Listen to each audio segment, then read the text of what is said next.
Government to review vision to ensure nation's wealth shared equally. Government prepared to help boost manufacturing sector's role.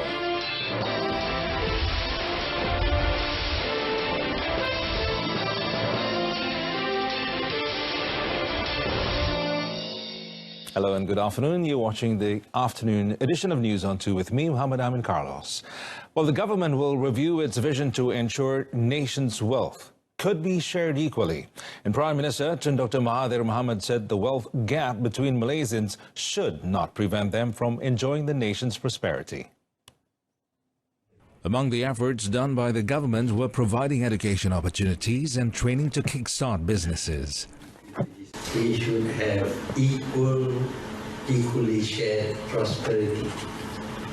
Because in Malaysia there is a lot of differences in the level of development as between town and country, as between states and states, as between ethnic and tribal groups. Tun Dr. Mahathir was speaking to 100 Malaysian university students from the United Kingdom in London. The event was also attended by Tun Dr. Siti Hasmah Muhammad Ali, Foreign Minister Dato Saifuddin Abdullah, Minister in the Prime Minister's Department Dato Liew Vui Keong, and Malaysian High Commissioner to the United Kingdom Dato Muhammad Sadiq Kathirgani. Tun Dr. Mahathir also reminded all students to be responsible in paying back student loans to ensure other students could apply for education loans to further their studies in the future. Well, the role of manufacturing sectors should be enhanced, especially in the current situation of increasing protection policy and uncertain trade landscape.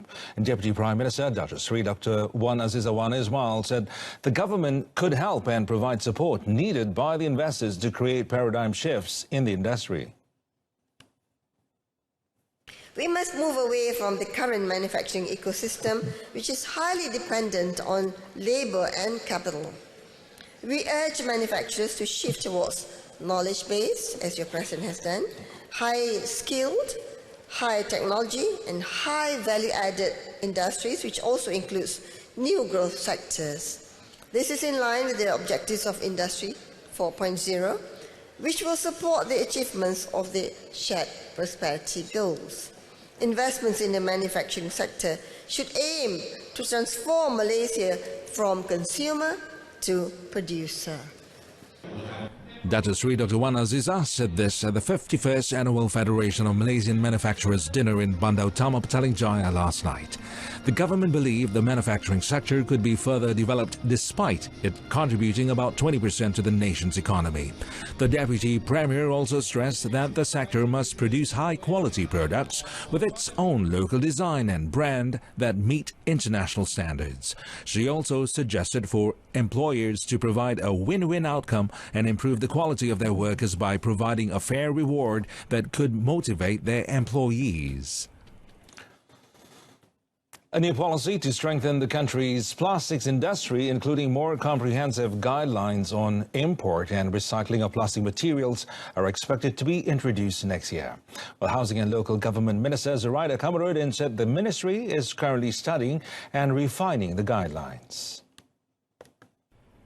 The policy will take input from the Malaysian Plastic Recycling Industry White Paper to create more comprehensive guidelines for strengthening the plastic industry. Mungkin ada tambahan SOP lagi untuk kita berikan syarat-syarat pengimportan dan lepas tu bagaimana pengurusannya dan bagaimana kita juga melihat factory-factory yang memprosesnya dan juga bagaimana kita melihat ekspornya ke resin kepada negara-negara lain. Seperti yang saya maklum bahawa plastic recycling industry ni dia in the worldwide is worth 600 billion. So I would want Malaysia to capitalize 600 billion US dollar. 600 billion US. So saya nak Malaysia mengambil manfaatkan potensi ini, memandangkan walaupun ada negara-negara maju tetapi mereka tidak concentrate ataupun fokus in during recycling program. She told a press conference after launching the Malaysian Plastics Recycling Industry White Paper in Petaling Jaya. Zuraida also added that the policy will not be merged with the National Cleanliness Policy. This is because currently there is a need to formulate a comprehensive new policy which includes acts related to plastic industries. The plastic recycling industry currently contributed 4.5 billion ringgit to the Malaysian economy annually. It also has the potential to grow up to 20 billion ringgit annually with increased investments in better technology, infrastructure and upgrading capacity.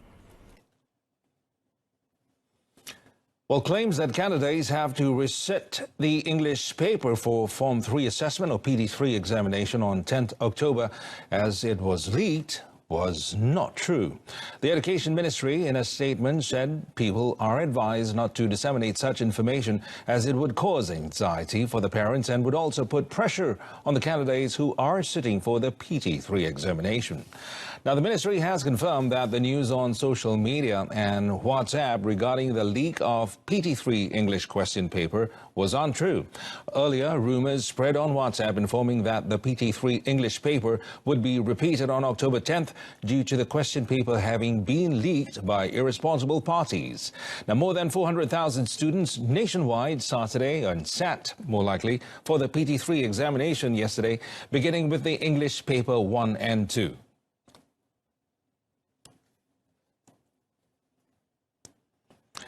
Well, the Health Ministry will launch an awareness campaign this month on the risks of buying medicines online.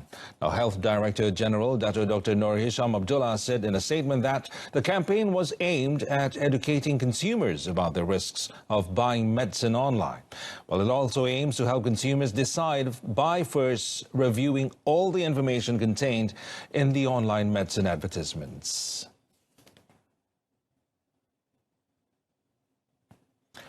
Dr. Nur Hisham in the statement said the ministry plans to run the one-month campaign by messaging via WhatsApp, exhibitions, talks and interviews on radio and television, including infographic distribution on the Ministry of Health officials' social site. Well, the campaign will offer various useful tips and will also serve to ensure that the medicines being purchased online are legitimate, authorized by the ministry, and consumers must check the drug registration status with the ministry. Well, he said consumers can also review the advertisement of the medicines and ensure the advertisements have been approved by the Medicine Advertisements Board. The hashtag Biar Betul Iklan Ni was chosen for the campaign to instill caution among consumers to prevent them from easily believing medicine ads and various dubious testimonies online. Now, meanwhile, Dr. Nur Hisham said the ministry viewed seriously the sale of medicines online and advertising of medicines with various claims of dubious authenticity. And he added that consumers are exposed to the risks of unregistered medicines, counterfeit drug and adulterated medicines which can be life-threatening. Therefore, consumers should be cautious when purchasing medicines online. Now, the General Operations Force, GOF, seized more than 6,300 kilograms of khatam leaves worth 950,250 ringgit in an operation dubbed Op Wawasan Kedah Perlis, which began on 27th August and ended yesterday. Well, the seizure was following a month's surveillance by a team of GOF personnel along the 140.8 kilometers of Malaysia-Thailand border in Kedah and Perlis. According to Northern Brigade GOF Deputy Commander ACP Muhammad Rafiq Muhammad Mustafa, throughout the operation, 7 illegal immigrants from Myanmar aged between 2 and 45 were detained. They were handed over to the Immigration Department to be investigated under subsection 1, subsection C of the Immigration Act 1959-1963. Sekarang pasal kita telah meningkatkan operasi kita di sepanjang laluan persepadan ini. Attempt dia banyak menggunakan pintu masuk yang utama di Bukit Kayu Hitam. So mereka menggunakan modus operandi yang lain lah, melalui lori ke. So di sini kita dapat mengekang lah aktiviti dia orang. 7 vehicles believed to be used by the syndicate to carry out their activities were also seized during the operation.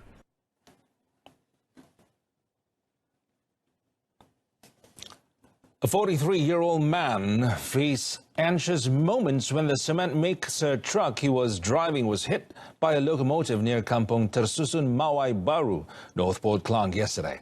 The incident happened at about 2 p.m. yesterday afternoon. Now, Klang Selatan Police Chief ACP Samsul Amar Ramli, when contacted, said it was understood that the lorry driver had ignored a railway guard's instruction against crossing the railway tracks. Now, the incident caused the lorry to overturn, which spilled cement onto the road. Meanwhile, he said the locomotive's front engine was damaged, adding that both the 58-year-old locomotive operator and the lorry driver escaped unhurt. ACP Shamsul Amar said the case was being investigated under the Railway Act 1991.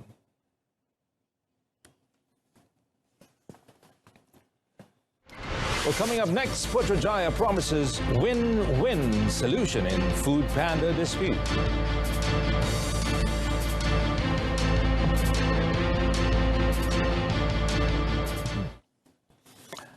Well, the Water, Land and Natural Resources Ministry planned to review the Water Services Industry Act 2006, known as WASIA, to allow stricter enforcement on any party that can contaminate water resources.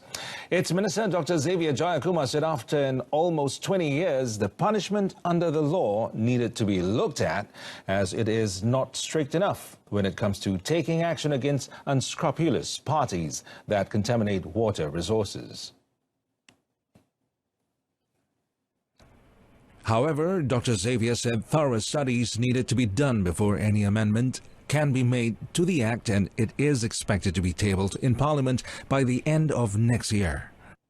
If you're caught, you're going to pay a heavy price for what you're doing, and I've instructed both Indawater and SPAL now to be more deterrent, more severe in their investigations and also the enforcement on the ground. 10,000 ringgit is not punishment enough, I think. And jail term is also not, 1 year is not enough.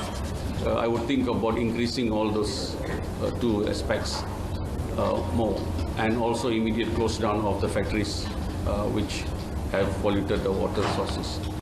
The minister also said industry players should support the government in addressing the problem of water pollution by managing their waste in accordance with regulations. Dr. Xavier was speaking after launching the 2019 Malaysia International Water Convention in Maitek, Kuala Lumpur. More than 500 industry players from all over the world took part in the convention themed Advancing Innovation, Embracing Transformation and Securing the Future. Kampung Baru Development Incorporated, PKB, has received about 800 forms from Kampung Baru residents on redeveloping the area. Federal Territories Minister Khalid Abdul Samad said 90% of the landowners agreed with the government's offer of 850 ringgit per square foot. Now, Khalid explained that despite some parties claim the land could be worth 2,000 ringgit per square foot, the rate offered by the government was made based on professional valuation by the Valuation and Property Services Department. Well, however, he also said the land is open for anyone who wishes to provide better offers. The Human Resources Ministry will ensure a win-win situation regarding the issue of food panda riders and its management. In a statement released, the ministry via the Industrial Communication Department JPP and Workforce Department JTK have been noted and will investigate the matter. Well, initial reports received by the ministry stated the issue arose after food panda riders felt dissatisfied after the company changed its service fee, which greatly affected their income. As such, the ministry had met several food panda riders on 30th September to get more information regarding the issue. The director of JPP and several JTK officers also met with the company's management to get explanations on the issue. The ministry further noted it will give attention to the matter and ensure the welfare of the staff. Well, the first batch of the Malaysian battalion, Malbat 857, left for Lebanon to serve under the United Nations Interim Force in Lebanon, or known as UNIFIL Peacekeeping Mission. Well, the group of 216 Malaysian Armed Forces personnel, led by Malbat 857, or known as 8507 Commander Colonel Khairul Anwar Soib, left via Subang Air Base yesterday. Defense Minister Muhammad Sabu said the Malbat 8507 would be deployed to Lebanon in stages between 8th and 27th October. It involved an overall of 850 military personnel, including 30 members of the Royal Brunei Armed Forces and a Defense Ministry finance officer. Penghantaran Malbat 850-7 ini menunjukkan kesungguhan serta komitmen ATM dalam meneruskan usaha menyokong misi pengaman, khususnya di bawah Pertubuhan Bangsa-Bangsa Bersatu, demi keamanan serta keharmonian di peringkat antarabangsa. Sehingga ini, tim Malbat telah menunjukkan prestasi yang membanggakan dan mendapat kepercayaan dari masyarakat tempatan di Lebanon. The Defense Minister said this at the sending-off ceremony in Subang Air Base in Selangor. Muhammad Sabu also reminded the Malbat members to be alert and ready for any situation, as the security situation in Lebanon has been tense following recent attacks. And that concludes this afternoon's edition of News On 2. In our top story, government to review vision to ensure nation's wealth shared equally. We'll be back at 7 this evening with more updates. Till then, I'm Mohammed Amin Carlos. Thank you so much for watching.